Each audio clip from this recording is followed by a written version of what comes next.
Hello दोस्तों, स्वागत है आपका एक बार फिर एनबी ई लर्निंग में। तो आज इस वीडियो में हम कक्षा 12वीं के फिजिकल एजुकेशन यानी शारीरिक शिक्षा के अध्याय 9 मनोविज्ञान और खेल इस चैप्टर को समझेंगे विस्तार से। इस चैप्टर को मैं आपको प्रश्नों के माध्यम से यानी प्रश्न पहले समझाऊंगा, उसके उत्तर के माध्यम चैप्टर को समझाऊंगा। साथ में जो महत्वपूर्ण बिंदु टॉपिक हैं उनको उदाहरणों द्वारा स्पष्ट करूँगा। वीडियो को अंत तक देखें। वीडियो पसंद आती है लाइक और शेयर जरूर करें। और जो बच्चे CUET की तैयारी कर रहे हैं या और भी कंपटीशन की तैयारी कर रहे हैं जो कि शारीरिक शिक्षा में करियर बनाना चाहते हैं तो उनके लिए ये वीडियो बहुत ही महत्वपूर्ण है। साथ में 12वीं के बच्चों के लिए जो कि 2022 में एग्ज़ाम देने जा रहे हैं, जो 2023 में देंगे या आने वाले सालों में देंगे, उनके लिए भी वीडियो बहुत ही इंपॉर्टेंट है और ईजी वे में बनाई गई है। तो शुरुआत करते हैं मनोविज्ञान और खेल के बारे में, in English psychology and sport. तो जिन टॉपिक को हम पढ़ने जा रहे हैं इस टॉपिक पे, इस चैप्टर में, उनके बारे में एक बार विस्तार से बताता हूँ कि व्यक्तित्व। सबसे पहले हम व्यक्तित्व का अर्थ, व्यक्तित्व कितने प्रकार का होता है, और शेल्डन जुंग जो कि मनोवैज्ञानिक है, इनके अनुसार व्यक्तित्व की जो झलक है वो कैसे मिलती है। साथ में 5 बड़े लक्षणों की बात करेंगे।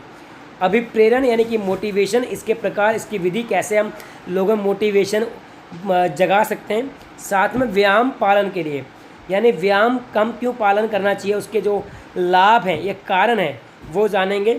इसके बाद व्यायाम पालन के बढ़ाने की रणनीतियाँ, कैसे हम अपने फिजिकल शारीरिक को हम व्यायाम द्वारा और अच्छा कर सकते हैं, वो समझेंगे।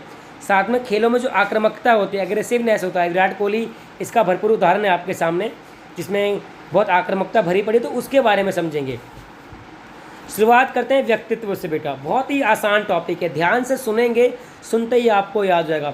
व्यक्तित्व शब्द लैटिन भाषा के परसोना से बना है। किससे बना है? परसोना से लिया गया है, जिसका अर्थ है मुखौटा।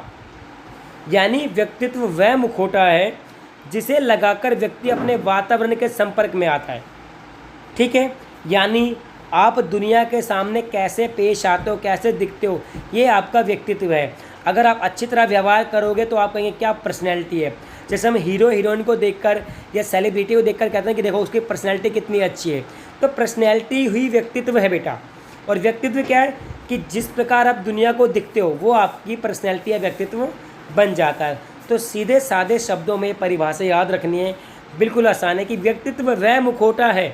कहाँ से? यहाँ से कि व्यक्तित्व वह मुखौटा है जिसे लगाकर व्यक्ति अपने वातावरण के संपर्क में आता है। ओके, और इससे क्या पता चलता है? इससे किसी भी व्यक्ति के व्यक्तित्व में उसके शारीरिक गुण, मानसिक गुण, सामाजिक, भावनात्मक रुचियाँ, व्यवहार, योग्यताएं आदि सभी विशेषताएं शामिल होती हैं। तो व्यक्तित्व में क्या क्या शामिल होता है बेटा? शारीरिक गुण। सबसे पहले तो हम बाद में देखते हैं कि पढ़ा लिखा है, अनपढ़ है, अमीर है, गरीब है। पहले तो उसके फिजिकल स्ट्रक्चर को देखते हैं, वो सुंदर दिख रहा है, वेल मैनर्ड है, अरे ये बड़े घर का लड़का होगा, हमने व्यक्तित्व बना लिया उसके बारे में।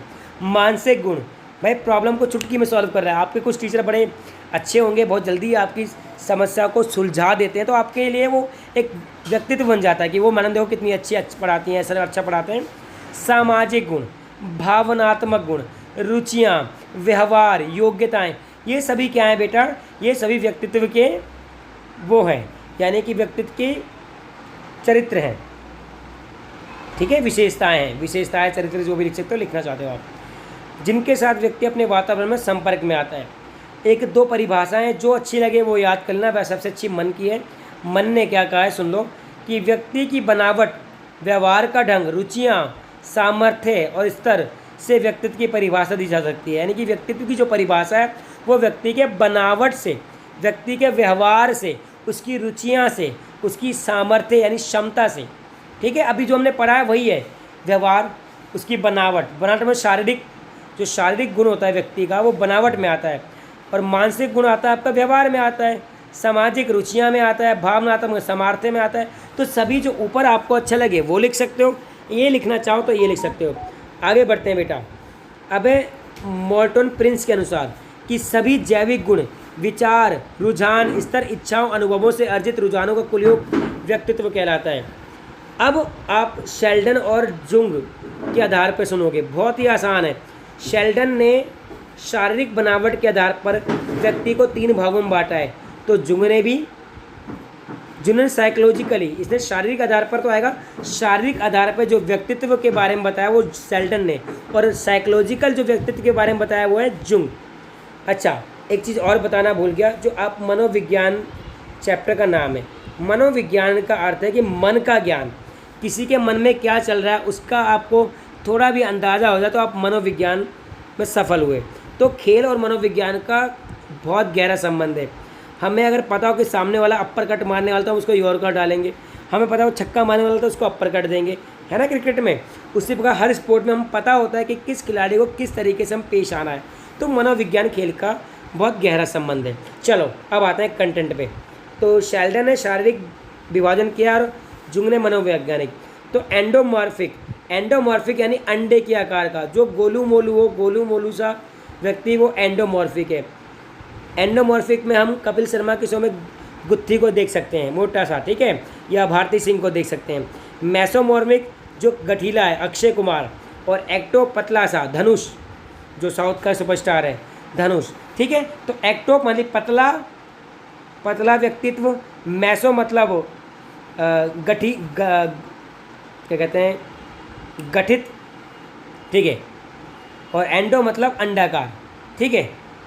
उसी प्रकार जो साइकोलॉजिकल आधार है यानी कि उनके व्यवहार का, बहिर्मुखी जो बहुत ही ओपन होते हैं उन्हें बहिर्मुखी कहते हैं, जो अपने में ही मगन रहते हैं, अंतर्मुखी। और कुछ होते हैं कि कभी कभी तो ओपन में यानी कि अपने मन ही मन सोचते रहते हैं, और कुछ लोग कभी कभी वो बहिर्मुखी बन जाते हैं, तो उभयमुखी। तो 3 तरह के होते हैं मनोवैज्ञानिक। बहिर्मुखी यानी जो सबसे ही मिल जाएंगे आराम से, अंतर्मुखी जो किसी से मिलना पसंद नहीं करते, एम्बीवर्ट यानी उभयमुखी जो दोनों के गुण रखता है अपने आप, ठीक है। चलो भाई अब प्रश्नों पे आते हैं। पहले सिद्धांत देख लेते हैं। व्यक्तित्व के 5 बड़े सिद्धांत, बिग सिद्धांत कितने, 5। हमें कैसे पता चलेगा एक नज़र में कि भाई ये कैसे व्यक्तित्व वाला इंसान है? तो इन 5 सिद्धांतों को देखकर, इस सिद्धांत के अनुसार किसी व्यक्ति को आंकने के 5 लक्षणों को आंकना चाहिए। ऐसे 5 लक्षण को आपको ध्यान रखना है जिसके आधार पर तुरंत बता दो कि कैसा व्यक्ति है वो। तो स्पष्टता संबंधी लक्षण, यानी कुछ लोग हर बात में स्पष्ट होते हैं, कन्फ्यूज नहीं होते। तो स्पष्टता संबंधी लक्षण, कर्तव्य निष्ठा संबंधी लक्षण, बहिर्मुखिता संबंधी लक्षण, सहमतता संबंधी लक्षण और मनोविक्षुब्धता संबंधी लक्षण।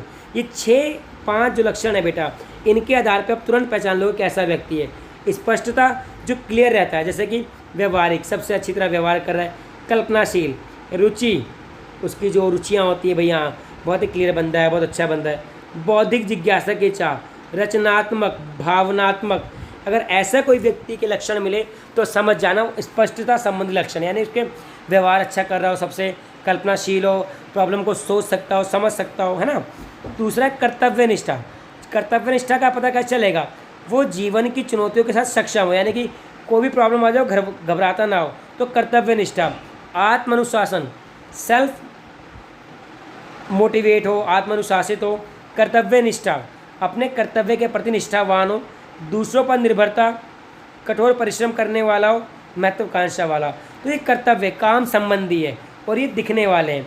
बहिर्मुखिता, जो लोगों से बहुत मिलजुल कर रहता है, ऊर्जावान होता है, हमेशा कुछ ना कुछ लोगों के साथ एक्टिविटी करता रहता है, सकारात्मक, पॉजिटिव होता है। भावनात्मक, स्वीकार, सबकी बात को एग्री करता है, ठीक है भाई तू गाली दे रहा, गाली देने दे मुझे, कोई दिक्कत नहीं। मिलनसार, बातूनी, जिंदा दिल, स्नेह, ठीक है, और भी है 2 पॉइंट छुप गए। मित्रतापूर्ण और सहमतता, यानी सबके साथ जो मिलजुल कर रहने वाले लक्षण हैं वो सहयोग है। व्यवस्थित है, उदार मतलब दयालु, सहयोग मतलब सबके साथ सहयोग के काम करने वाला। और मनोविक्षुब्धता, यानी कि मन से डिप्रेस है, बीमार है, तो वो गुस्सेल व्यक्ति है तो मनोविक्षुब्धता कहेंगे उसे। अवसाद से ग्रस्त है, टेंशन में है तो मनोविक्षुब्धता।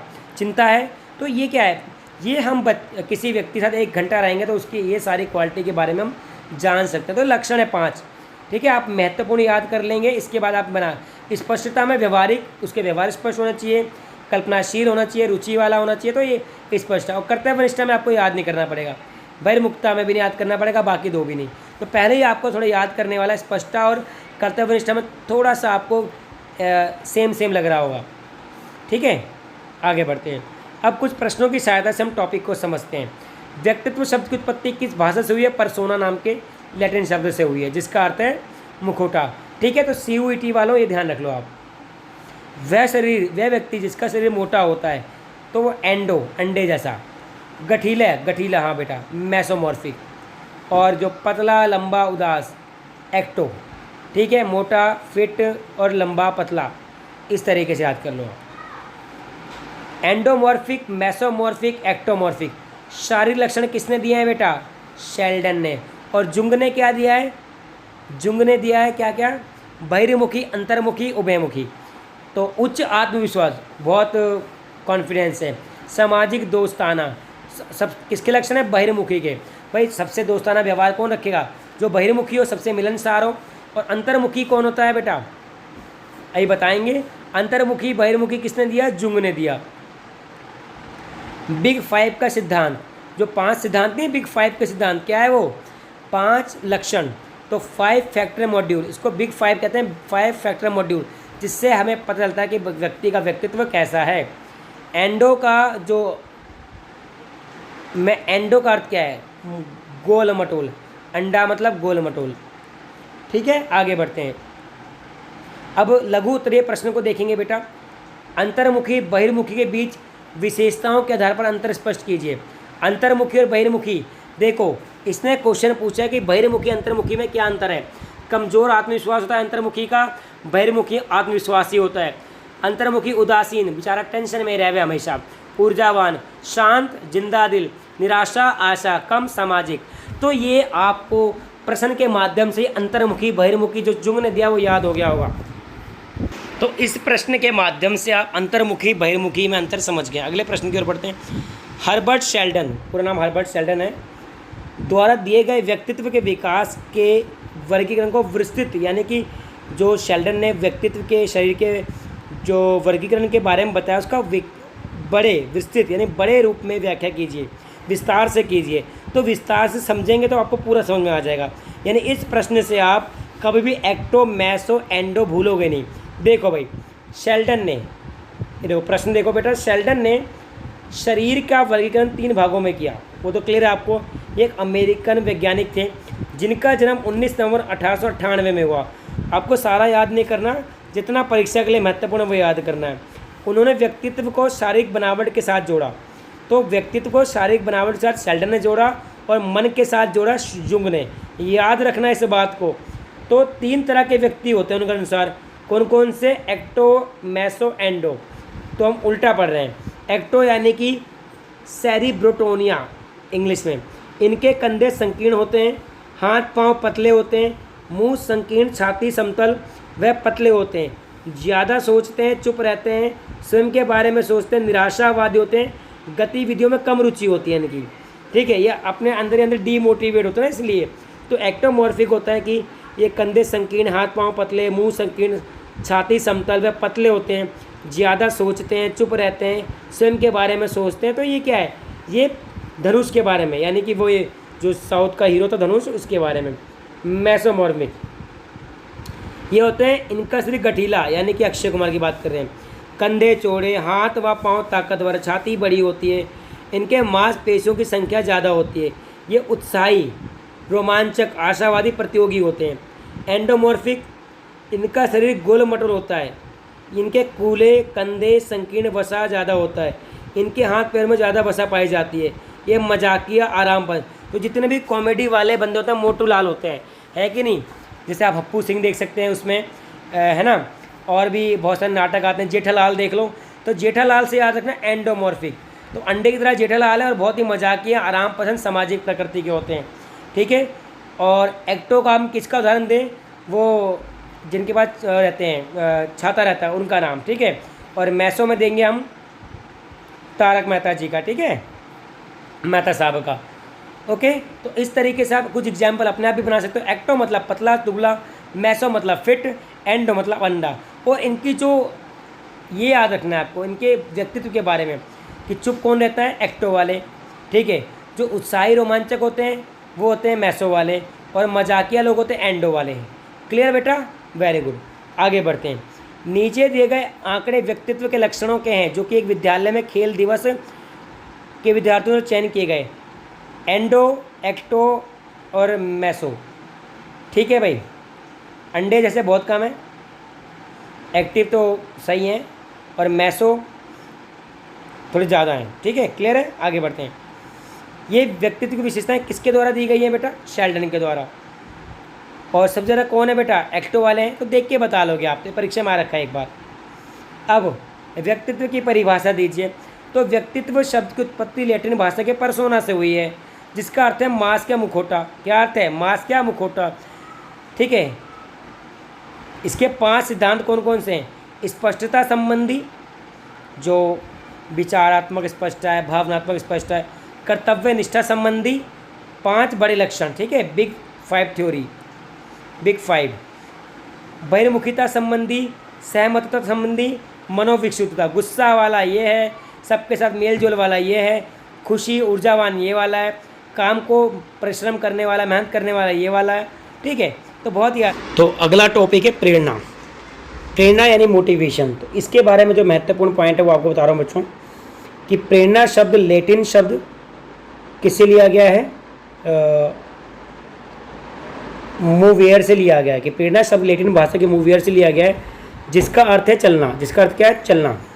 यानी मोटिवेशन हमें चलने की स्थिति प्रदान करता है।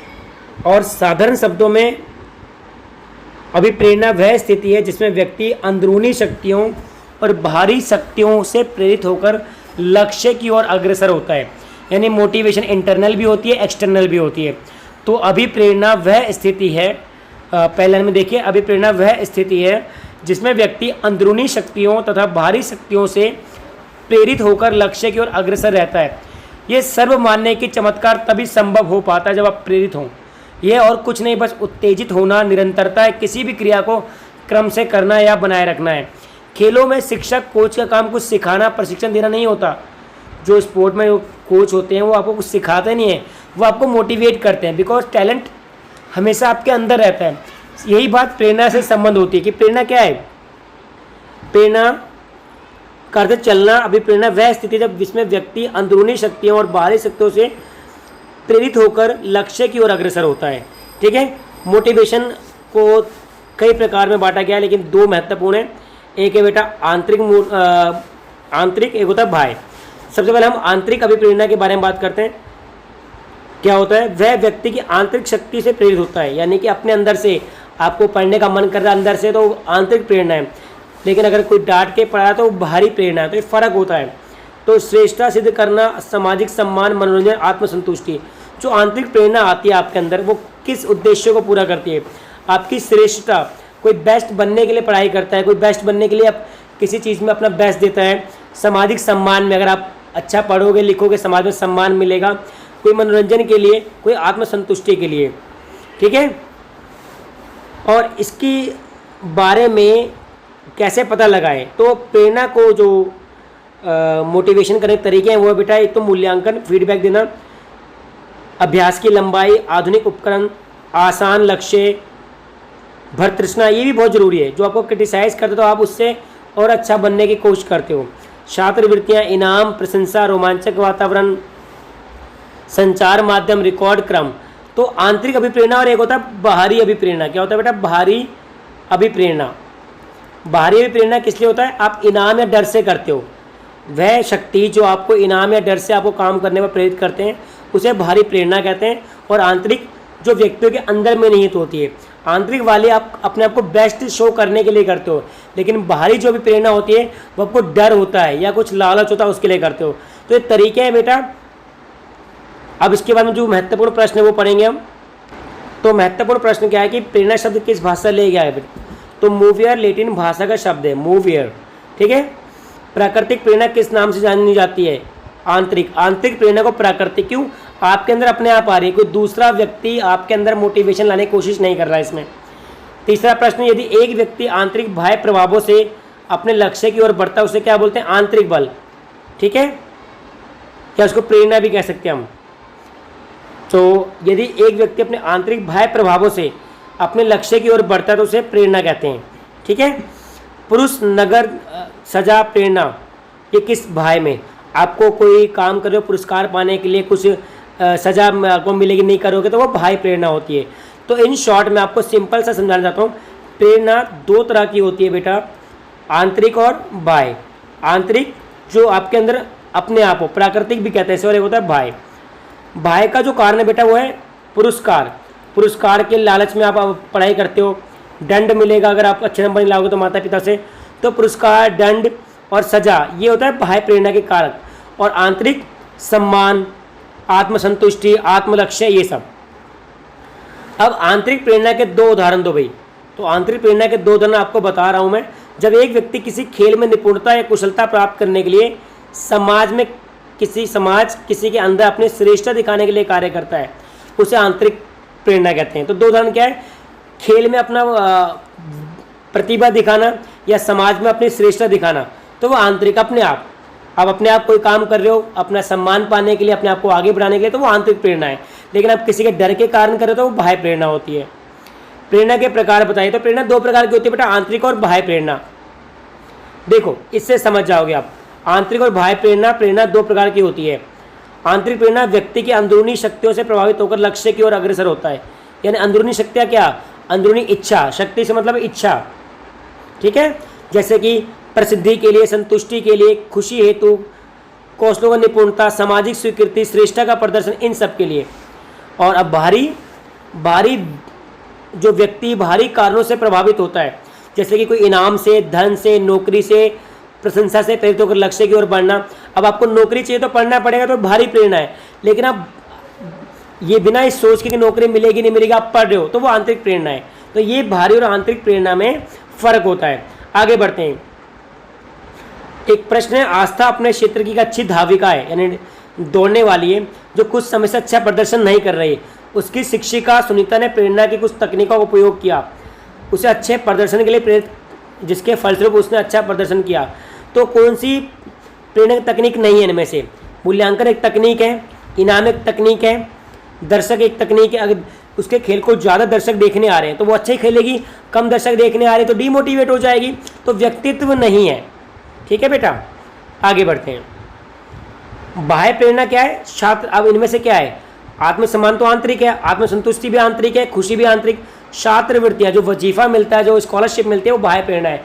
कुछ बच्चे अच्छे नंबर किस लिए लाते हैं? क्योंकि स्कॉलरशिप मिलेगी। आंतरिक प्रेरणा क्या है? संतुष्टि। बाकी क्या है? बाह्य प्रेरणा है बेटा, पैसा मिलेगा अगर हम मेहनत करेंगे तो, नौकरी मिलेगी, प्रशंसा मिलेगी, तो क्या है? बाह्य प्रेरणा। तो प्रेरणा मूवियर लैटिन भाषा का शब्द है जिसका अर्थ है चलना। अब कुछ प्रश्न है बेटा, प्रश्नों के माध्यम से आपको चैप्टर समझाऊंगा ताकि कोई दिक्कत ही ना आए। विनोद, जो कि एक शारीरिक शिक्षक है, अपने विद्यालय में छात्रों को प्रशिक्षण देता है। उनका एक छात्र हसीन कुछ समय से अच्छा प्रदर्शन नहीं कर रहा। विनोद ने उसके प्रदर्शन को आगे बढ़ाने के लिए प्रेरणा की कुछ तकनीकों का उपयोग किया है। विनोद द्वारा उपयोग की गई तकनीकों को सूचीबद्ध कीजिए। तो क्या करना है? विनोद के जो प्रदर्शन को बढ़ाने के लिए क्या तकनीक है? मूल्यांकन। मूल्यांकन क्या होता है? पता लगाता है कि किस फील्ड में वो खराब कर रहा है। वैसे तो और भी हैं, खेलों में प्रयोग होने वाली निम्नलिखित तकनीकें हैं। कौन कौन सी तकनीकें हैं बेटा? मूल्यांकन, विभिन्नता, दर्शकों की भूमिका, आलोचना, आधुनिक उपकरण, अभ्यास की लंबाई, आकांक्षा का स्तर, पाठ्यक्रम, पुरस्कार धन, ये सारे क्या है? ये तकनीकें हैं बेटा। ये सारे आपको एक बार पता होना चाहिए, रटना कुछ नहीं है, समझ लो उसको। मूल्यांकन, विभिन्नता, दर्शकों की भूमिका, आलोचना, आधुनिक पाठ्यक्रम, अभ्यास की लंबाई, आकांक्षा का स्तर, लक्ष्य का निर्धारण, ये सभी क्या है? ग्रेडिंग सफलता है, सब कुछ तकनीक है। लेकिन किस तकनीक को प्रयोग किया? मूल्यांकन। मूल्यांकन, इसके माध्यम से व्यक्ति को उसकी स्थिति से अवगत करा सकते हैं हम कि भाई तू इस फील्ड में बेकार कर रहा है। जैसे कोई खिलाड़ी है तो बैटिंग तो खराब कर रहा है, वो मूल्यांकन से पता चलता है। विभिन्नता, व्यक्ति के कार्यक्रम में विभिन्नता लाकर, ठीक है, जैसे मान लो वो बार बार एक गलती कर रहा था, उस गलती को चेंज करने के लिए हम उसको तरीका ही बदल देते हैं तो गलती नहीं करेगा। तो विभिन्नता एक अन्य महत्वपूर्ण क्या है? तरीका है उसके प्रदर्शन में सुधार लाने का। अगला है दर्शक। दर्शकों की उपस्थिति खिलाड़ियों में जोश उत्पन्न करती है और वे अपने लक्ष्य को प्राप्त करने के लिए प्रेरित होते हैं। भर्त्सना यानी कि क्रिटिसिज्म, खिलाड़ी के अनुचित प्रदर्शन की भर्त्सना करके भी, भाई क्रिटिसिज्म का मतलब होता है अच्छाई में अच्छाई बोलना, बुराई में बुराई, यानी निष्पक्ष होकर कमियां निकालना, ये भी जरूरी है। छात्रवृत्ति, खिलाड़ी को उचित परिणाम मिलने पर छात्रवृत्ति देकर अच्छा करने के लिए प्रेरित किया जा सकता है। आधुनिक उपकरणों का प्रयोग करने के लिए, अभ्यास की सही सीमा, अगर वो 1 घंटा प्रैक्टिस कर रहा है, अच्छा नहीं कर पा रहा तो 3 घंटे तक प्रैक्टिस कराएंगे। पुरस्कार, ये सब क्या है बेटा? ये सब किसी भी व्यक्ति में, या विनोद की बात छोड़ो, किसी भी व्यक्ति में, किसी भी बच्चे में उसके प्रदर्शन को बढ़ाने के लिए प्रेरणा की कुछ तकनीकें हैं। ठीक है, प्रेरणा की कुछ तकनीकें हैं बेटा, ये सबके लिए यूज होंगी। जरूर नहीं कि यहाँ पे एक क्वेश्चन आ गया उसके लिए कोई भी प्रश्न आ जाता, वो तरीके हैं बेटा। रुचिकर वातावरण बनाकर, प्रशंसा कर कर कि उसने अगर 6 बॉलों में 1 छक्का मारा तो हाँ बहुत बढ़िया। संचार माध्यम यानी खिलाड़ी को संचार माध्यम से प्रसारित किया जाता है, यानी कि जो जहाँ पे वो गलती कर रहा है ऑडियो वीडियो दिखाकर उपलब्धियों का अभिलेख, उसका रिकॉर्ड रखे कि भाई तूने 1 साल पहले इतना अच्छा प्रदर्शन किया, अब क्या हो गया, तो रिकॉर्ड। ये सारे कुछ तरीके हैं। क्रम देना, हमेशा खिलाड़ियों को रैंक होता है ना, जैसे आप कोई भी स्पोर्ट को पसंद करते हो उसमें रैंकिंग होती है, टेस्ट में नंबर 1 ये टीम है, वनडे में नंबर 1 ये टीम है, क्या है, इससे क्या होता है, जोश बढ़ता है और प्रदर्शन में सुधार आता है। जिम्मेदारी, संयुक्त जिम्मेदारी देकर, खिलाड़ी को संयुक्त जिम्मेदारी देकर भी उससे कार्य करने के लिए संयुक्त प्रयास का अनुभव करवाया जाता है। फीडबैक जरूर देना चाहिए खिलाड़ी को, अच्छा खेला बुरा खेला बिना किसी निष्पक्षता के। आंतरिक और बाह्य प्रेरणा के 2 अंतर। आंतरिक प्रेरणा व्यक्ति को खुशी दी जाती है, बाह्य प्रेरणा व्यक्ति दंड या प्रशंसा के कारण करता है। आंतरिक प्रेरणा का लक्ष्य होता है आत्मसम्मान, बाह्य प्रेरणा का जो लक्ष्य होता है वो होता है कुछ प्राप्त करना। प्रेरणा लैटिन भाषा का मूवियर से बना, जिसका अर्थ चलना, यानी प्रेरणा व्यक्ति की वे शक्तियाँ जो उसको आगे बढ़ने के लिए प्रेरित करती हैं। आगे बढ़ते हैं। अंतर्मुखी बहिर्मुखी पढ़ चुके हैं ना, अंतर्मुखी बहिर्मुखी को प्रेरणा को परिभाषित कीजिए, ठीक है। और खेलों में होने वाली 3 प्रेरणा तकनीकों की व्याख्या कीजिए। तो व्यायाम पालन, व्यायाम पालन से हमारा भी अब नया टॉपिक है व्यायाम पालन। बेटा ये क्वेश्चन आपको खुद करना, कर लोगे आप। करने के बाद ये जो नया टॉपिक है व्यायाम पालन, इसकी बात कर रहे हैं हम।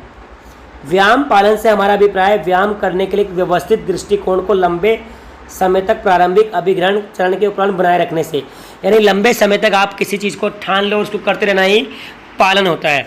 तो व्यायाम पालन से हमारा अभिप्राय व्यायाम करने के लिए, यानी एक्सरसाइज करने के लिए व्यवस्थित दृष्टिकोण को, कि मैं डेली 1 घंटा एक्सरसाइज करूंगा, समय तक प्रारंभिक अभिग्रहण चरण के उपरांत बनाए रखने से। व्यायाम पालन किसी व्यक्ति के निरंतर व्यायाम प्रशिक्षण कार्यक्रम में भाग लेने को दर्शाता है। वही सीधी कॉमन सी बात है, निश्चित नियम अनुसार व्यायाम करना प्रतिदिन व्यायाम पालन कहलाता है, ठीक है। तो व्यायाम पालन किसी व्यक्ति के निरंतर व्यायाम प्रशिक्षण कार्यक्रम में भाग लेने को दर्शाता है। तो आप नीचे वाली डेफिनेशन इजीली याद कर सकते हो कि व्यायाम पालन किसी व्यक्ति के निरंतर व्यायाम प्रशिक्षण कार्यक्रम में भाग लेने को दर्शाता है। व्यायाम करने के कारण, व्यायाम करने के अनेक कारण हो सकते हैं, इसमें से कोई भी अपने दैनिक कार्यों को कुशलता और सरलता से कर सकता है। ये प्रत्येक व्यक्ति के लिए अलग अलग हो सकते हैं। जैसे मेरे दादाजी का व्यायाम करना अलग है, मेरे व्यायाम करने से अलग होना। महिलाओं के कारण पुरुषों से अलग हो सकते हैं, बच्चों के व्यायाम कारण बड़ों से बिल्कुल अलग हो सकते हैं। प्रत्येक व्यक्ति के लिए व्यायाम के करने के कारण उनकी आवश्यकता व अपेक्षा पर निर्भर करती है, या तो वह तंदुरुस्त हो या रोगों से दूर रहने के लिए व्यायाम। तो व्यायाम करने के कुछ कारण होते हैं। कुछ लोग शौक के तौर पर अपने फिजिकल को फिट करने के लिए, यानी बॉडी को फिट रखने के लिए करते हैं, कुछ रोगों से मुक्ति के लिए करते हैं, कुछ अपने कार्य खेल में सुधार के लिए करते हैं। तो व्यायाम करने के कारण हर अलग अलग होते हैं। हर व्यक्ति के व्यायाम करने के कारण उसकी अपेक्षा और आवश्यकता पर निर्भर करता है। तो सिंपल सा है, व्यायाम पालन निश्चित निरंतर व्यायाम को व्यायाम पालन कहते हैं और कारण सबके अलग अलग होते हैं। अब व्यायाम के लाभ तथा व्यायाम की आवश्यकता, इस आप वेन डायग्राम से सब समझ जाओगे। पहले तो व्यायाम के लाभ अथवा व्यायाम की आवश्यकता क्यों है, कोई भी प्रश्न आए उत्तर सेम रहेंगे। तो व्यायाम के शारीरिक लाभ, पहले शारीरिक लाभ क्या है, फिर साइकोलॉजिकल यानी मनोवैज्ञानिक, और पुष्टि फिटनेस संबंधी, ठीक है। फिटनेस अलग होता है और क्रियात्मक अलग होता है। तो शरीर क्रियात्मक, शरीर के क्रिया मतलब शरीर के अंग आपको पता है 24 आवर्स वर्किंग होते हैं। जैसे हार्ट हमारा 24 आवर्स वर्किंग होता है, फेफड़े हमारे लंग्स, है ना।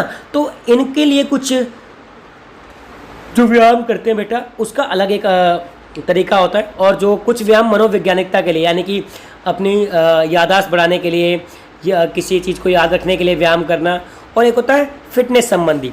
सबसे पहले हम शारीरिक क्रियात्मक लाभ पढ़ेंगे, ये परीक्षा में प्रश्न जरूर आएगा बेटा। तो व्यायाम पालन के यानी व्यायाम के शारीरिक में क्रियात्मक लाभ क्या है, व्यायाम के एक्सरसाइज के क्या लाभ है आप बता सकते हो। विभिन्न शारीरिक संस्थानों की, जब भी शारीरिक क्रियात्मक वर्ड आए यानी फिजिकली एक्टिवनेस आए, तो शारीरिक संस्थानों की कार्य क्षमता को बढ़ाने के लिए, जैसे ब्लड सर्कुलेशन रक्त परिसंचरण तंत्र को बढ़ाने के लिए, पाचन तंत्र डाइजेस्टिव सिस्टम को बढ़ाने के लिए, रेस्पिरेटरी सिस्टम को लिए, श्वसन तंत्र के लिए, न्यूरो सिस्टम, तंत्रिका तंत्र, मांसपेशीय, अस्थि उत्सर्जन, इन सभी अंगों की कार्य क्षमता को बढ़ाने के लिए व्यायाम जरूरी है। और साइकोलॉजिकल रूप से दबाव और चिंता को कम करने के लिए, आपको टेंशन है, आप एक्सरसाइज 1 घंटा कीजिए, टेंशन अपने आप दूर चला जाएगा। बुद्धि के स्तर को बढ़ाने के लिए, अपनी स्मरण शक्ति को अच्छा बनाए रखने के लिए, आत्मसम्मान, भाई फिट रहोगे, हंसमुख रहोगे तो सब आपकी प्रशंसा करेंगे। ध्यान और एकाग्रता बढ़ाने के लिए, ये मनोवैज्ञानिक है बेटा। साइकोलॉजिकल क्वेश्चन आएगा परीक्षा में कि व्यायाम के मनोवैज्ञानिकता लाभ क्या है या व्यायाम की मनोवैज्ञानिक आवश्यकताएं क्या है, तो आप लिख लोगे। दबाव और चिंता को कम करने के लिए, बुद्धि के स्तर को बढ़ाने के लिए, स्मरण शक्ति को अच्छा बनाए रखने के लिए, आत्मसम्मान तथा शारीरिक छवि को उत्तम बनाए रखने के लिए, ध्यान एकाग्रता को बढ़ाने के लिए, समूह व्यवहार यानी आप ग्रुप में आप फिट रहोगे, सबसे अच्छा व्यवहार कर पाओगे, सकारात्मक दृष्टिकोण पॉजिटिव एटीट्यूड बनाए रखने के लिए, अच्छी आदतों के लिए, मनोरंजन के लिए, मनोदशा को नियंत्रण करने के लिए, सम इमोशंस पे कंट्रोल करने के लिए भी व्यायाम जरूरी है। और कुछ गामक सीखने यानी कि कुछ एक्टिविटी सीखने के लिए भी व्यायाम जरूरी है। लेकिन फिटनेस के लिए कौन कौन सा व्यायाम करना चाहिए? फिटनेस छोटी बड़ी बीमारियों से बचने के लिए, शारीरिक पुष्टि के लिए, स्वास्थ्य संबंधी पुष्टि के लिए, बुढ़ापे की प्रक्रिया को धीमा करने के लिए, ऊर्जावान बनने के लिए। तो ये फिटनेस संबंधी है, वो शरीर की अंगों संबंधी है, ये साइकोलॉजिकल संबंधी। अब अंतर क्या होता है? शरीर क्रियात्मक यानी अंगों से जुड़ा होना चाहिए, मनोवैज्ञानिक आपके मन से जुड़ा होना चाहिए। मन से जो भी आप सोचते हो करते हो वो मन से जुड़ा होना चाहिए। यहाँ पे फिट रहने के लिए, लंबे समय तक फिट रहने के लिए ये भी लिख सकते हो, मोटापा से बचने के लिए, अच्छे विकास के लिए, मांसपेशियों के विकास के लिए। ठीक है बेटा, चलो अब क्वेश्चन, पुष्टि कार्यक्रम को निरंतर से करना क्या कहलाता है? व्यायाम अनुपालन।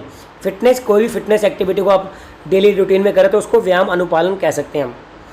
नियमित व्यायाम कार्यक्रमों की भागीदारी, देखो लिखा ना, तो इन दोनों से ही आपको परिभाषा समझ में आ जाएगी।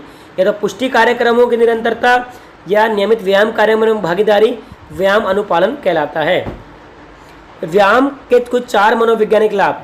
अब मनोवैज्ञानिक मतलब आपके मन को शांति मिले, तो चिंता दबाव को कम करने के लिए, मन की दशा अच्छी बनाने के लिए, शरीर की छवि ठीक करने के लिए यानी कि आपका एटीट्यूड पर्सनैलिटी ठीक करने के लिए, और गामक क्रियाओं को सीखने में मदद करने के लिए। तो ये व्यायाम के मनोवैज्ञानिक लाभ हैं। व्यायाम अनुपालन को स्पष्ट कीजिए। तो व्यायाम वह शारीरिक क्रिया है, क्लियर है? व्यायाम वह शारीरिक क्रिया है जिसके द्वारा शारीरिक क्षमता को बनाए रखने व बढ़ाने में मदद मिलती है।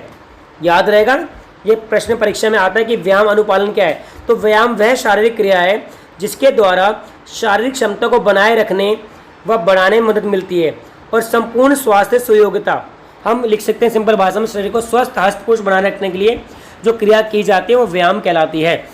इससे हमारा अभिप्राय है कि व्यायाम एक सुव्यवस्थित दृष्टिकोण को लंबे समय तक, यानी जो अपने तरीका अपना वो लंबे समय तक जारी रखना व्यायाम अनुपालन कहलाता है। और अगला पॉइंट क्या है कि किन्हीं 2 कारणों के लिखिए। क्यों करते हैं व्यायाम हम? शरीर को स्वस्थ रखने के लिए। ठीक है, लिख सकते हैं सामाजिक कारण, आर्थिक कारण, मनोवैज्ञानिक कारण, जैविक कारण। ये सब क्या है? शरीर को स्वस्थ रखने के लिए, फिट रखने के लिए, रोगों से दूर रहने के लिए, ये सब लिख सकते हो आप। दैनिक कार्य को अच्छी तरह करने के लिए, रोगों से बचने के लिए, सभी अंगों के सुचारू रूप से कार्य करने के लिए, समाज या कार्य करने के स्थान पर तालमेल बिठाने के लिए, बुढ़ापे को कम करने के लिए। अब इसको डिटेल से लिखना है तो वो भी लिख सकते हो। सभी अंगों की क्षमता कैसे बढ़ती है? व्यायाम से सभी अंगों की कार्य प्रणाली में फर्क आता है। दैनिक कार्य, अब डेली अगर एक्सरसाइज करोगे तो आप थकते नहीं हो आराम से। व्यायाम के 6 लाभ बताओ, बिना पढ़े आप लिख सकते हो। व्यायाम से 6 लाभ कौन कौन से हैं? ठीक है, व्यायाम से 6 लाभ हैं। बड़ी बीमारियों से बचने के लिए, हार्ट अटैक, डायबिटीज, है ना, व्यक्तित्व पर्सनैलिटी बढ़ाने के लिए, विभिन्न शारीरिक संस्थाओं की कार्य क्षमताओं को बढ़ाने के लिए। अगर आप कोई काम नहीं कर रहे तो आपके अंग ढीले पड़ सकते हैं, तो आपको फिट रहना है तो व्यायाम करना जरूरी है। और लिख लो, शारीरिक पुष्टि के लिए, फिटनेस के लिए, समूह व्यवहार, स्वस्थ रहोगे तो अपने दोस्तों से मिलजुल सकोगे, ध्यान बढ़ाने के लिए, एकाग्रता बढ़ाने के लिए, अच्छी आदतों के लिए, कड़ी मेहनत के लिए, इन सब के लिए व्यायाम जरूरी है। समाज के अंदर व्यक्ति लंबे समय तक व्यायाम कार्यक्रम से जुड़े रहने से उसकी शारीरिक, क्रियात्मक, मनोवैज्ञानिक, सामाजिक विकास में सहायता मिलती है। ये परिभाषा दे दी एक तरीके से, उसने इसकी पुष्टि करी है कि व्यायाम में भाग लेने से कोई भी व्यक्ति अपने दैनिक कार्य को कुशलता सरलता से कर सकता है। कैसे? क्योंकि स्टेमिना बढ़ जाता है उससे। इससे आपकी शारीरिक क्षमता सुयोग्यता बनाए रख सकता है। शरीर क्रियात्मक लाभ, हृदय वाहिका तंत्र संबंधी, अब देखो इसके कुछ फायदे हैं, हार्ट संबंधी, श्वसन संबंधी।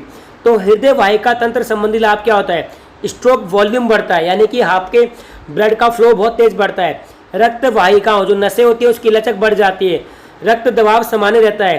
कार्डियक आउटपुट बढ़ता है। हार्ट की रेट जो प्रति मिनट कम हो जाती है।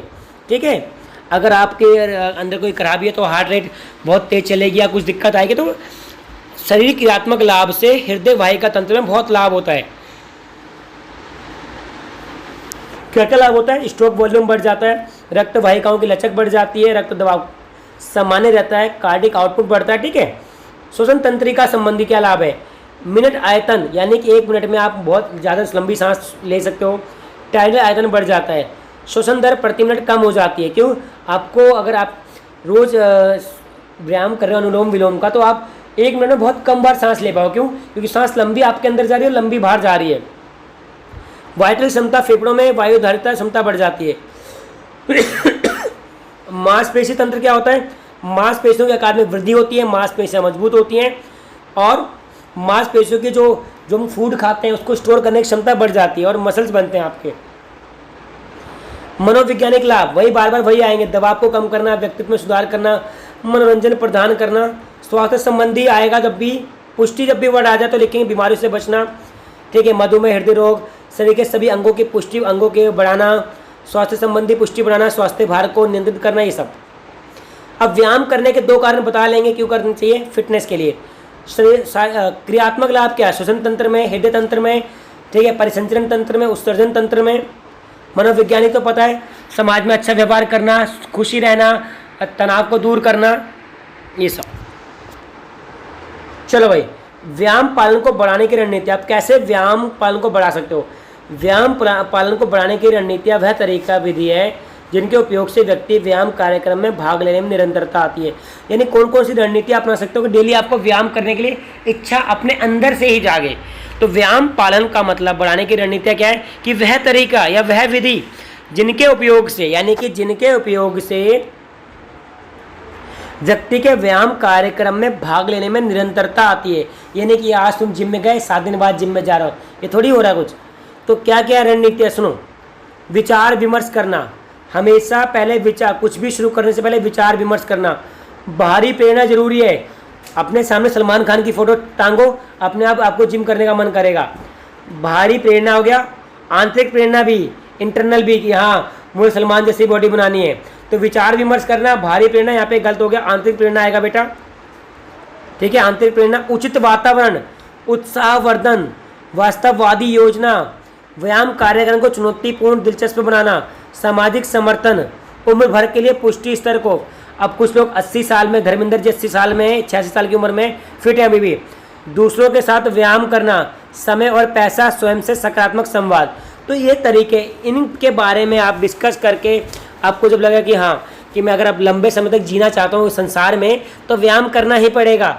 ठीक है, मुझे अच्छा रहना, कभी बीमार नहीं, दवाई नहीं खानी, तो व्यायाम करना ही पड़ेगा। ठीक है, ये सब रणनीतियाँ हैं। तो ऐसी विधियाँ जिनसे लगातार व्यक्ति व्यायाम कार्यक्रम में भाग लेता है उसे बोलते हैं रणनीतियाँ। अगला क्वेश्चन, अरुणा को बदलते मौसम में एलर्जी हो जाती है। उसके शिक्षक ने उसके साथ व्यायाम अनुपालन की नीतियों के बारे में चर्चा की तथा उनका पालन करने के लिए कहा। शिक्षक द्वारा बताई गई व्यायाम अनुपालन की नीतियों की सूची बनाइए। तो सबसे पहले विचार विमर्श करना बेटा। अब वही जो मैं आपको पढ़ा चुका हूँ, डीपली लिखना है उसको। देखो, तो सबसे पहले विचार विमर्श। व्यायाम के लाभ बताओ कि व्यायाम से क्या लाभ है। भाई आपका 1 घंटा व्यायाम करने में व्यतीत हो रहा है तो ज़िंदगी का 1 दिन बढ़ रहा है आपको। और सोलो 1 महीने में आप 30 घंटे कर रहे हो तो 30 दिन आपकी लाइफ में इंक्रीज हो गए। इसके अंतर्गत विचार विमर्श से व्यायाम को बढ़ा सकते हैं। बाहरी प्रेरणा, कि भाई आप व्यायाम करोगे तो आपको प्रशंसा मिलेगी, इनाम मिलेगा कि फिट रहते हो, आप डेली स्कूल आते हो, छुट्टी नहीं करते। उचित वातावरण, हम उसको उचित वातावरण दें कि उसको आराम से शांति से 1 घंटा मिले कि जहाँ व्यायाम कर सके। वास्तववादी योजना, ये नहीं कहना कि तुम्हें एक दिन में आपको सलमान खान बन जाना, आपको प्रैक्टिस करनी है, आपको रहना कि फिट रहो। जब फिट रहोगे आप तो अपने आप बॉडी बन जाएगी। वास्तववादी योजना। सामाजिक समर्थन, घर वालों का समर्थन कि हाँ व्यायाम करा करो बेटा, स्कूल वालों का समर्थन, व्यायाम करा करो। दूसरों के साथ व्यायाम करना, अकेले तो बोर हो जाता है इंसान, तो दूसरों के साथ व्यायाम कर सकता है। व्यायाम कार्य करने की चुनौतीपूर्ण, यानी कि आप कुछ ऐसे देखो कि डाई मारना, जंप मारना, ऐसे भी काम कर सकते हो। आंतरिक प्रेरणा, अपने अंदर से फीलिंग आनी चाहिए। और समय और पैसा, पर्याप्त धन समय का उपलब्ध होना भी। अगर समय है, डेली 1 घंटा है तो करो। तो व्यायाम लाभ अनुपालन की 2 रणनीतियाँ कौन कौन सी है? एक तो विचार विमर्श करना हो गया, ठीक है, विचार विमर्श कर लोगे, और आंतरिक प्रेरणा, बाह्य प्रेरणा, समाज से समर्थन, ये सब। अगला टॉपिक आक्रामकता है बेटा। आक्रामकता यानी एग्रेसिवनेस। विराट कोहली भरा पड़ा उसके अंदर। तो ये शारीरिक और मौखिक व्यवहार है। आक्रामकता क्या है? तो थप्पड़ मार देना, गाली गलौज कर देना। तो ये शारीरिक या मौखिक व्यवहार है जिसके लक्ष्य दूसरे को शारीरिक मनोवैज्ञानिक रूप से नुकसान पहुंचाना होता है। अच्छा, आक्रामकता अगर शारीरिक हो तो शारीरिक रूप से नुकसान पहुंचाओगे, और मौखिक हो तो उसके दिल को बुरा लग गया तो मनोवैज्ञानिक रूप से वो डिमोटिवेट हो जाएगा। तो आक्रामकता वह शारीरिक या मौखिक व्यवहार है जिसका लक्ष्य है, इसका उद्देश्य क्या है आक्रामकता का? दूसरों को शारीरिक और मनोवैज्ञानिक रूप से नुकसान पहुंचाना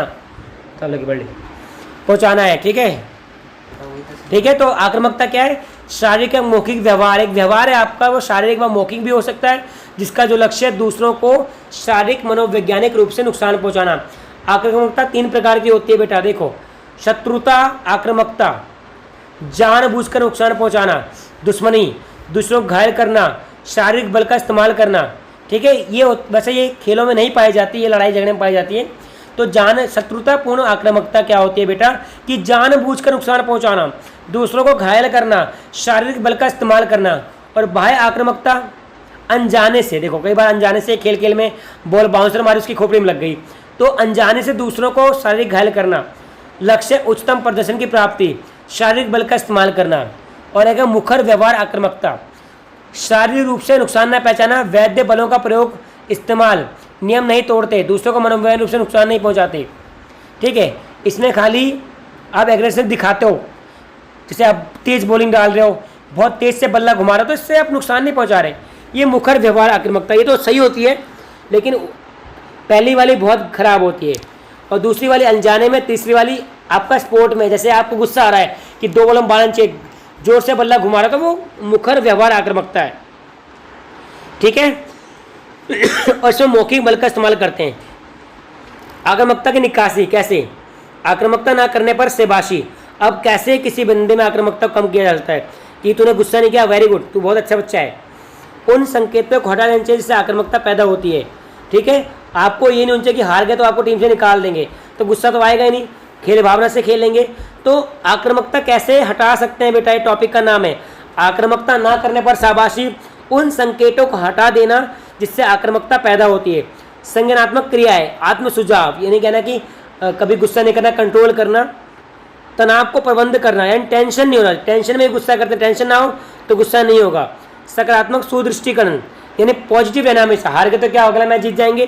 खेलों के महत्व पर जोर देना, ना कि ये कि जीतना चाहिए। ठीक है, हमेशा खेलों का महत्व के बारे में बताना, हार जीत की चर्चा कभी नहीं करना कि हार गए तो ये होगा, जीत गए तो ये होगा। और जो खिलाड़ी अत्यधिक आक्रामकता दिखाए उसको सस्पेंड कर दो, निकाल दो 2-3 मैच के लिए टीम से। कोच को खुद का व्यवहार शांत रखना चाहिए। तो ये कुछ तरीके हैं बेटा, 8 तरीके हैं जो आक्रामकता कम कर सकते हो। आपको सिंपल से याद करना है कि आक्रामकता ना करने पर शाबाशी देना, उन संकेतों को हटा देना जो आक्रामकता को बढ़ाते हैं, पॉजिटिव एटीट्यूड कायम करना, खेल के महत्व पर जोर देना, जो खिलाड़ी अत्यधिक आक्रामकता दिखा उसको टीम से सस्पेंड कर देना, बात ही खत्म।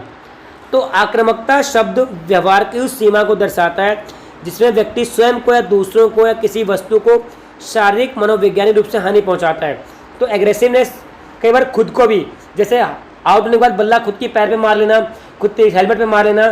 ठीक है, तो ये भी आक्रामकता है। तो आक्रामकता शब्द व्यवहार की उस सीमा को दर्शाता है जिसमें व्यक्ति स्वयं को, यानी इसमें स्वयं को भी घायल कर सकता है, स्वयं को या दूसरों को, ठीक है, या किसी वस्तु को शारीरिक या मानसिक रूप से हानि पहुंचाना। जैसे आपने एक बल्ला जमीन से फेंका, टूट गया बल्ला गुस्से में कि आउट होगा 0 पे, ठीक है, कैच नहीं लग पाएगा, जमीन पे हाथ तेज मार रहे हो, आपको चोट लगेगी, जमीन को थोड़ी लगेगी। तो आक्रामकता शब्द व्यवहार की उस सीमा को दर्शाता है जिसमें व्यक्ति स्वयं को या दूसरों को या किसी वस्तु को शारीरिक व मनोवैज्ञानिक रूप से हानि पहुंचाता है। इस प्रकार के व्यवहार का केंद्र दूसरे व्यक्ति को शारीरिक व मानसिक रूप से हानि पहुंचाना होता है, स्वयं को या दूसरे को हानि पहुंचाना होता है। अवधारणा, आक्रामकता की अवधारणा जानना बहुत आवश्यक है, क्योंकि आक्रामकता के प्रभावी ज्ञान से हम इसके सैद्धांतिक मॉडल को ठीक से हस्तक्षेप और रोकथाम कर पाएंगे। कई बार हम आक्रामकता को समझ नहीं पाते, हम कहते हैं पागल लड़का है, लेकिन पागल नहीं, क्यों आक्रामकता दिखा रहा है वो समझना जरूरी है। तो मनोविज्ञान ने इसके लिए अलग अलग विवेचना की है। वृत्ति के सिद्धांत, इंस्टिंक्ट थ्योरी के अनुसार आक्रामकता जन्मजात भावना है, ये सबके अंदर होती है। सामाजिक सिद्धांत जिसको वेब पस जिम वतल के अनुसार ये सीखी जाती है। कोई कहता है जन्मजात है, कोई कहता है सीखी जाती है। ठीक है। कुंठा सिद्धांत के अनुसार कुंठा होने के कारण, यानी कि जब अंदर आपको डिमोटिवेट जब आक्रामकता जन्म लेती है। तो आक्रामकता के 3 सिद्धांत है। वृत्ति यानी कि जन्म से ही होती है। सामाजिक सिद्धांत वेब पस जीमवतल, हिंदी में कहते हैं वेब वंश जीमवतल, यानी सामाजिक सिद्धांत कि ये समाज में सीख जाते हैं। कुंठा यानी तिने जंतवाद पद सिद्धांत के अनुसार कुंठा होने पर। तो 3 सिद्धांत है बेटा जो आक्रामकता के हैं।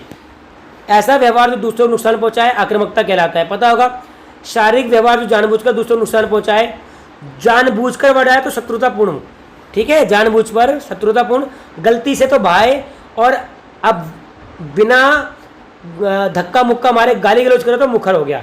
ठीक है, मुखर हो गया जिसमें आप खाली मुंह से ही बोल रहे हो।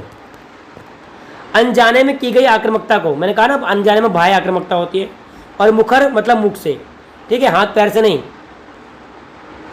एक विद्यालय के खेल दिवस के दौरान आक्रामकता व उनके व्यवहार का अध्ययन किया गया। तो देखो भाई, शत्रुतापूर्ण कितने लोगों ने करी है? कहा शत्रुतापूर्ण भाई, ये शत्रुतापूर्ण है आपका, ये भाई आक्रामकता है, ये मुखर। तो शत्रुतापूर्ण बहुत कम लोग करते हैं, वही बच्चे करते हैं जो जानबूझ के चिढ़ते हैं, जलते हैं। ठीक है, चलो आक्रामकता की परिभाषा दीजिए। कोई भी शारीरिक या मौखिक व्यवहार जिसका लक्ष्य दूसरे खिलाड़ी को शारीरिक या मानसिक रूप से नुकसान पहुंचाना होता है वह आक्रामकता कहलाती है। एग्रेसिवनेस। अवधारणा क्या है? आक्रामकता की अवधारणा से तात्पर्य है आक्रामकता को विभिन्न मनोवैज्ञानिकों द्वारा अलग अलग रूप से समझाया गया है। कोई कहता है इसे जन्मजात होती है, इसे वृत्ति का सिद्धांत कहते हैं, ठीक है, जबकि कुछ कहते हैं समाज द्वारा सीखी जाती है, इसे सामाजिक सिद्धांत कहते हैं, और कुछ कहते हैं कुंठा, फ्रस्ट्रेशन, जहां के अंदर फ्रस्ट्रेशन आती है तो आपके अंदर आक्रामकता का व्यवहार झलकता है। और शत्रुतापूर्ण आक्रामकता क्या होती है? जब जानबूझकर पंगे लिए जाते हैं, किसी भी शारीरिक व्यवहार जिसका एकमात्र लक्ष्य किसी दूसरे खिलाड़ी को शारीरिक रूप से जानबूझकर नुकसान पहुंचाना होता है। उदाहरण के लिए जानबूझकर हॉकी की स्टिक किसी खिलाड़ी की टांग में मार दी तो शत्रुतापूर्ण कहलाता है। भाई आक्रामकता गलती से हो गई भाई, कोई भी शारीरिक व्यवहार जिससे किसी दूसरे खिलाड़ी को शारीरिक रूप से नुकसान पहुंचाना हो परंतु जानबूझकर ना हो, जैसे आपने बॉल डाली। तो बेटा मुखर व्यवहार आक्रामकता वह स्थिति होती है जब कोई व्यक्ति ऐसे शब्द बोल देता है जो दूसरे व्यक्ति को अच्छे नहीं लगते, यानी कि उसको उससे बुरा फील होता है। यानी ये मनोवैज्ञानिक नुकसान पहुंचाने के लिए मुखर व्यवहार आक्रामकता प्रयोग की जाती है। ठीक है, इसमें अशब्द कह सकता है, जैसे कि उदाहरण के लिए क्रिकेट खेलते समय बोले जाने वाली टिप्पणियाँ, इसे मुखर व्यवहार आक्रामकता कहते हैं। तो यही आपका चैप्टर एंड हो रहा है। कुछ प्रश्न है उसको फटाफट मैच करवाता हूँ मैं। एंडोमॉर्फी होता है बेटा गोल मटोल, मैसो होता है बेटा आपका गठीला, एक्टो पतला, अंतर्मुखी शर्मीला, ये सब आपको पता है ऑलरेडी। बहिर्मुखीता मतलब होता है बातूनी, सहसमता वाला, सहयोगी, मनोविक्षुप्ता, भावनात्मक, स्पष्टता संबंधी लक्षण किसके होते हैं? आनंददायक, काल्पनिक के।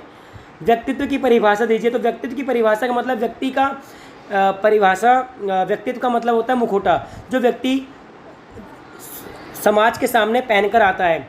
जुंग ने 3 तरह के प्रकार बताए हैं, वह है अंतर्मुखी, बहिर्मुखी और उभयमुखी। शेल्डन ने बताया बेटा एंडोफॉर्म, एक्टोफॉर्म और मेसोफॉर्म। बहिर्मुखीता मतलब पता है, बहिर्मुखीता क्या होता है?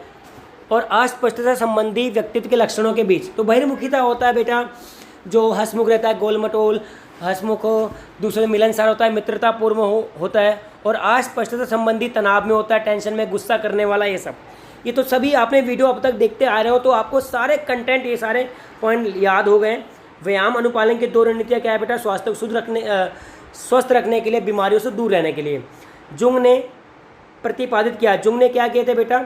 जुंग ने क्या था? अंतर्मुखी, बहिर्मुखी और उभयमुखी। प्रेरणा का सिद्धांत। प्रेरणा लैटिन भाषा के एमोवियर से बना हुआ है, जिसका अर्थ है चलना, यानी कि प्रेरणा एक शक्ति होती है जो व्यक्ति को आगे बढ़ने में सहायता करती है। आक्रामकता एक ऐसा व्यवहार जो दूसरे को शारीरिक व मानसिक रूप से क्षति पहुंचाना। व्यायाम अनुपालन क्या होता है कि निश्चित दृष्टिकोण से व्यायाम को प्रतिदिन जारी रखना व्यायाम अनुपालन कहलाता है। प्रेरणा कितने प्रकार की होती है? 2 प्रकार की, आंतरिक और बाह्य प्रेरणा। तो ये कुछ महत्वपूर्ण प्रश्न थे। अब अगली वीडियो में आपको अगला चैप्टर मिलेगा। ये वीडियो कैसी लगी कमेंट करके जरूर बताएं। एनबी लर्निंग से जुड़ने के लिए बहुत बहुत धन्यवाद।